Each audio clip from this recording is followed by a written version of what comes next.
After a week off, we're back to break down the NFL Week 14 main slate as we build full cash lineups on DraftKings and FanDuel, and it's coming up next.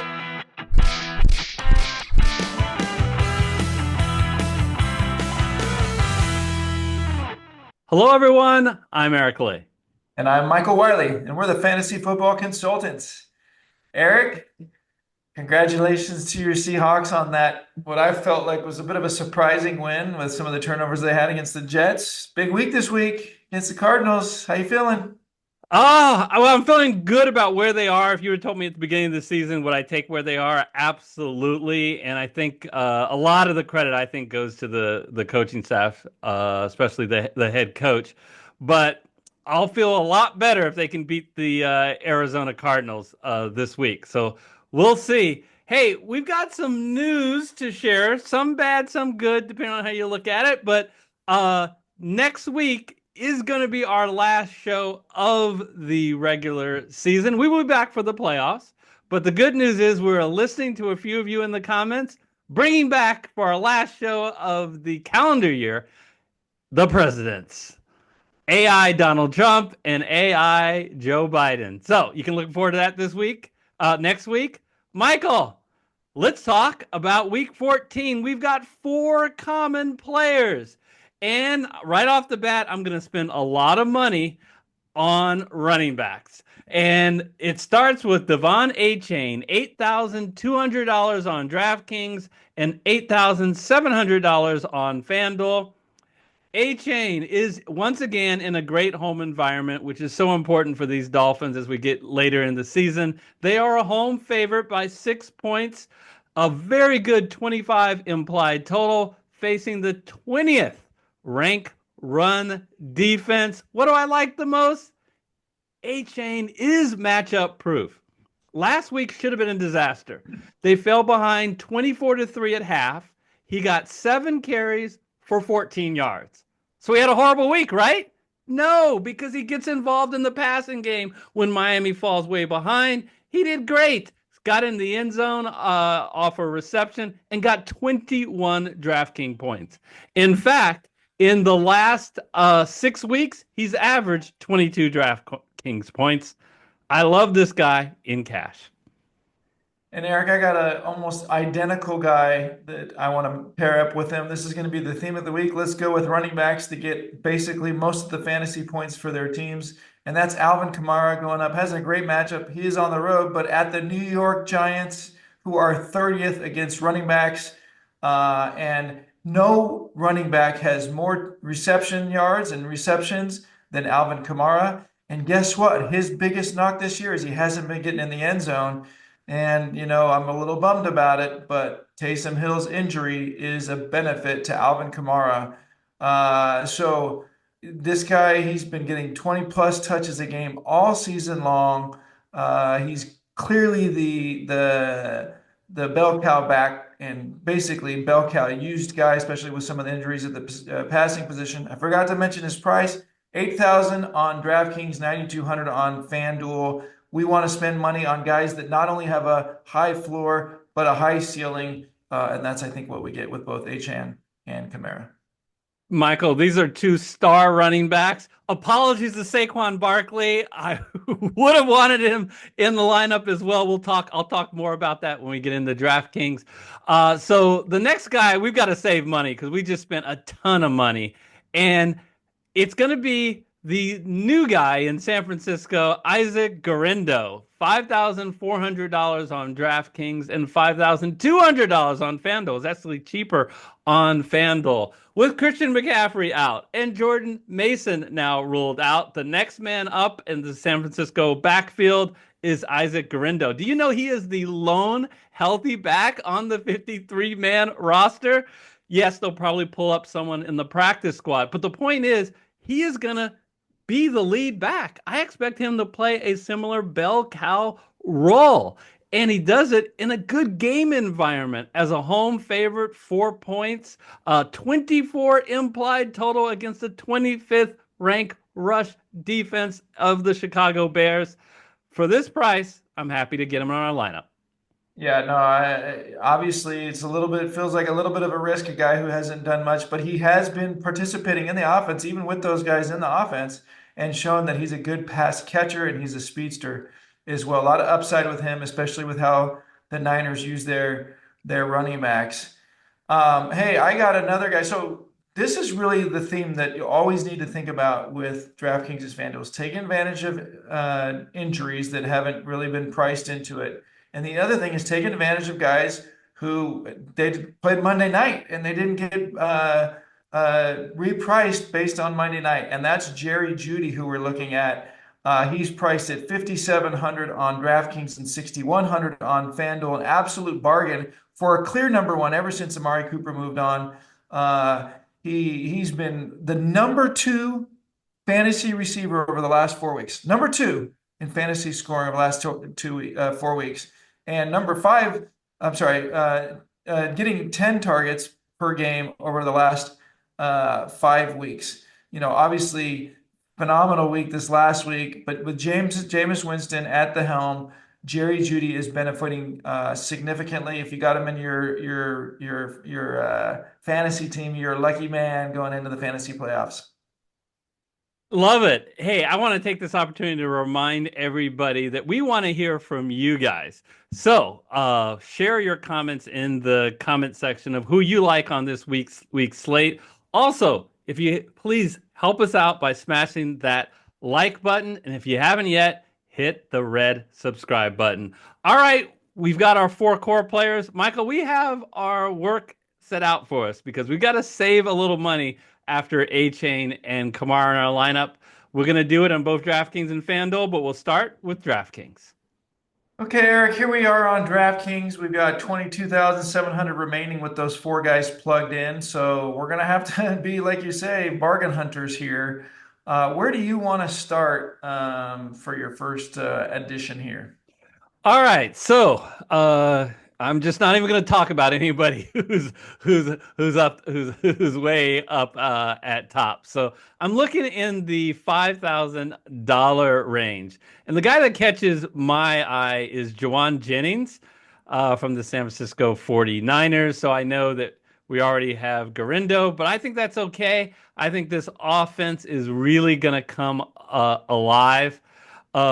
Just throw out the entire passing offense last week against the Buffalo Bills, which was in a complete snowstorm. Now they get back home in San Francisco. The weather is going to be great, and they face a much worse Chicago Bear defense. Brock Purdy is fine, and he's going to be the starting quarterback. And McCaffrey is such a target hog and touch hog. So again, I think Jennings is a great option here as the number two wide receiver on San Francisco. Yeah, with that dude, it looks like he can soak up a lot of things, and targets will be some of them. So, let's continue with this vein of saving money, but let's go with a guy who's the clear number one on his team, clear number one wide receiver. He actually is challenged a little bit by the tight end. And just a little bit higher, it is Jacoby Myers from my Las Vegas Raiders. There you have him. Yep, at $5,600 at Tampa Bay, who has been 29th against wide receivers this season. So yeah, he's the clear number one. Look at the targets he's been getting each game, and he hasn't suffered, regardless of whether it's O'Connell or that other injured guy who I wish they would have never pulled up this season.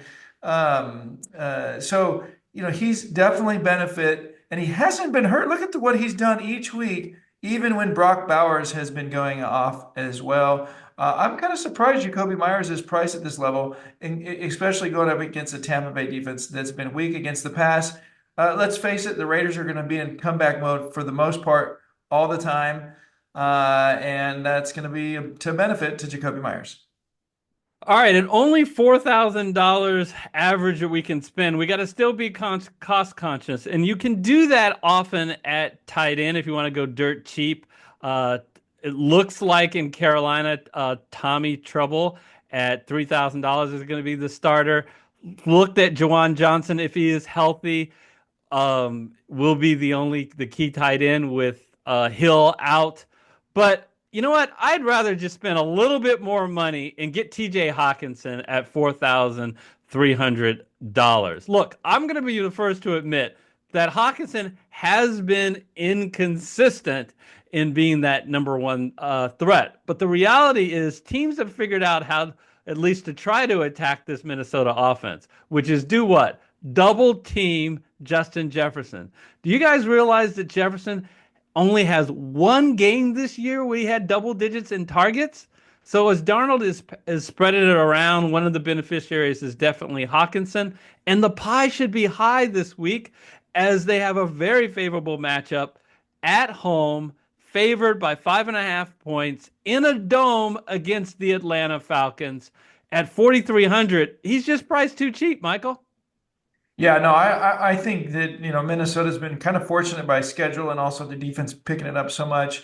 If they really want to make a run, they're going to have to get the ball to their other pass catchers, and Hawkinson's going to be a big part of that. He looks good on the field if you're watching him. He's been open quite a bit and been missed a few times. Okay, so we're out of money. What are we going to do at the quarterback position? We really can't afford any of the guys at the top. We're going to go with Will Levis at $5,000 against Jacksonville, who's been the worst or second worst team against quarterbacks all season long. He's starting to come on. He's been a little bit more solid the last few weeks. If you look at what he has done, he had a really rough start to the season early on. Does he have a high ceiling? No, but he does present a decent floor, and that's what you want when you're out of money and you can't spend it elsewhere and you love the favorable matchup. He uses his legs. He's been using them a little bit more of late. Hasn't gotten in the end zone that way yet. He's only got all of his touchdowns have been through the air. But I wouldn't be surprised if he sneaks in a little touchdown on the ground against Jacksonville, who obviously is in tough shape with their quarterback being out. Yeah, boy, you're very kind to Jacksonville when you call this a favorable matchup. Jacksonville, dead last against quarterbacks this year, dead last against the pass. So if Will Levis is ever going to come through for you, you would think it would be this week. And you left me $2,600. And that gives me a lot of options as a defense. And can I be real with you folks? I don't like any of them really that much. I really wish I had $300 more, and I would love to have the Saints against a really bad New York Giant team and offense right now. So look, do what you want with this. I mean, I can see you love the matchup that the Jacksonville Jaguars have against, we just talked about Tennessee, that 32nd ranked offense, but I don't like the Jacksonville defense. I just ripped them a second ago. You have any other comments? I know that this defense is something that I need to. I'm going to have to choose that I signed up for. I was looking at the Bears and the Browns as possibilities if I could utilize my money elsewhere. But for now, I'm going to go with the Jaguars. But feel free if you want to plug some other defense that you like more, go right ahead. Yeah, no, this is an area where since most of these are punt defenses towards the bottom of the list, if you want to go to the bottom or towards the bottom and see if you can't put a couple of $100 extra in one of the other spots, go for it. We really couldn't find guys just a tiny bit more than Myers or a tiny bit more than Jennings or Judy that we liked a lot more. And so that's why we had this extra dollar amount. Hey, tell us what you guys want to do. We'd love to hear from you. All right. I just want to talk about one pivot, Michael, because I stayed up nights, hours in the middle of the night, trying to figure out, because we like Kamara and A-Chain so much. And the other guy we really like is Saquon Barkley, because A, Barkley is awesome, but B, he's got the world's best matchup this week. The world's best matchup at home against the Carolina Panthers. I couldn't figure out how to do it. I could not figure out how to get Kamara, A-Chain, and Barkley. If you can and you want to, please put it in the comment section. Now, just because like Kamara and A-Chain so much, therefore we couldn't put Barkley in our lineup. But I do not have a problem. If you want to pivot to Barkley and go off Kamara or A-Chain, you do not have my anger toward that. One option to get there is, look, I like Judy more than I like Myers. Michael, do you agree? Yes. So you can pivot off Myers and go with the Westbrook Akine on the Titans, who's been on quite a tear in Touchdown machine. Yep. in touchdowns. That gives you enough money to go up from either Kamara or A-Chain, and it might also give you a couple extra change to put whatever defense you want. There's a reason why I haven't put in the defense, because it's very flexible depending on which pivot that you would like to make. All right. Anything else on this lineup?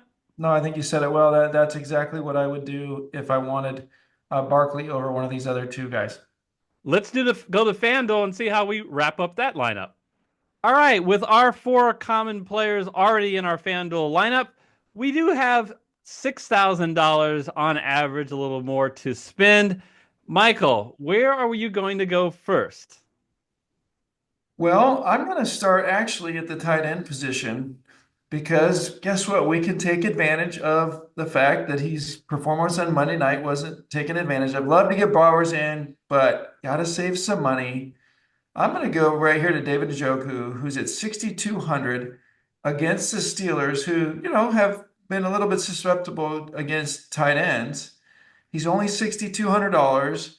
And, look what he's done. He's fourth in targets for tight ends and receptions. And that's despite having a couple games out. And he gets in the end zone. Look what he's done, here towards the last several weeks. He gets targets, he gets catches, he gets yards. He just has a really nice floor. And you could just tell if you watched the game on Monday night, you could just tell that Jameis Winston looks to him not quite as much as Judy. So you might criticize a little bit having both Njoku and Judy in there.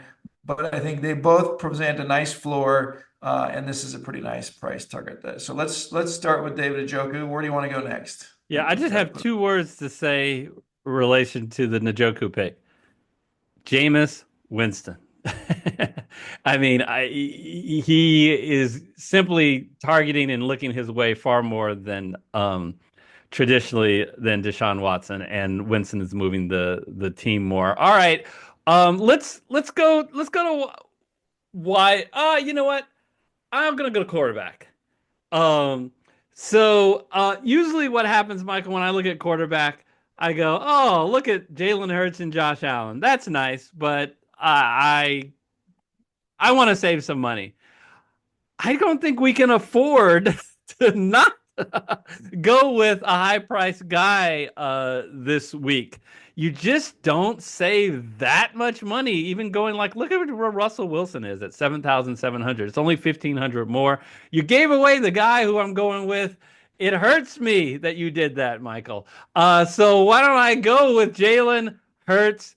I complain, how could we not get Saquon Barkley in our lineup because of this favorable matchup? Well, I'm going to get his quarterback, Jalen Hurts. Home favorite, 12.5-point favorites, an absurdly high 29 implied total. Look, he's facing the Carolina Panthers and their terrible D. They're 28th against quarterbacks. They're 29th against the pass, and they're 30th overall. So, man, if I had any more stats, I would get to 33, and there's only 32 teams. So let's take a look at his log, and it just shows what everybody already knows about Jalen Hurts. He's an unbelievable dual threat. Now, he leads all quarterbacks in carries with 10, and all quarterbacks with an average of 1 touchdown a game. The brotherly shove, the tush push, whatever you want to call it, is still alive and well and short yardage. So love getting him in his lineup. I do admit Dallas Goedert is out, so he does miss one of his weapons, but he still has Brown and Smith, I think he'll be just fine. Yeah, and this Carolina Panthers team has been putting up enough points to stay in games to where teams can't really lay off the gas pedal. And we've seen the Eagles have to, put up those extra points. And Jalen Hurts just with that tush push, kind of snakes some touchdowns away from Barkley. Anytime they're close, he gets the ball. Okay, no pressure, Michael, but we started this show by talking about how great the Seahawks have been and how excited we are, and we only have three more players left, and we've yet to pick a Seahawk. So I'm hoping you'll come through with the Seahawk pick here. Okay, no, I'm not going to do it. Maybe to some extent, just to spite you, Eric, because I just love to do that. And also because I really like, we talked already about the matches that Levis has this week going up against the Jacksonville Jaguars. Well, let's take advantage of how good this team, that defense is, the Jaguars, against wide receivers. And let's get Calvin Ridley, clearly the number one since Hopkins moved on in Tennessee. He's got a nice high floor, which is what we really like in these competitions. And he's gotten in the end zone and got a couple of games where he's gotten a few yards. Hasn't the last few games. So guess what? That means he's due and nothing better than going up against a team like the Jaguars to get his due. He's only $6,300, so it leaves you a little bit of money to get your Seahawks. So who are you going to get, Eric?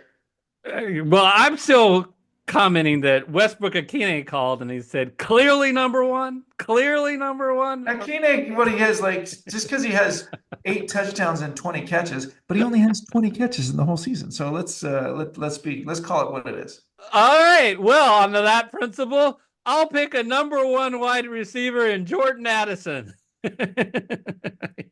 Okay, don't comment me. I know that he's not the number one wide receiver. They have some guy named Justin Jefferson. But look, you save a ton of money with going with Jordan Addison. We've got 5 straight weeks where he's had at least 5 targets. So in cash game, he's providing that decent floor. And as we get later and later in the season, especially after watching that Buffalo-San Francisco game, you start thinking and wondering about the weather for your pass catching options, and you simply don't have to worry here. Minnesota is playing in a dome, playing against the Atlanta Falcons.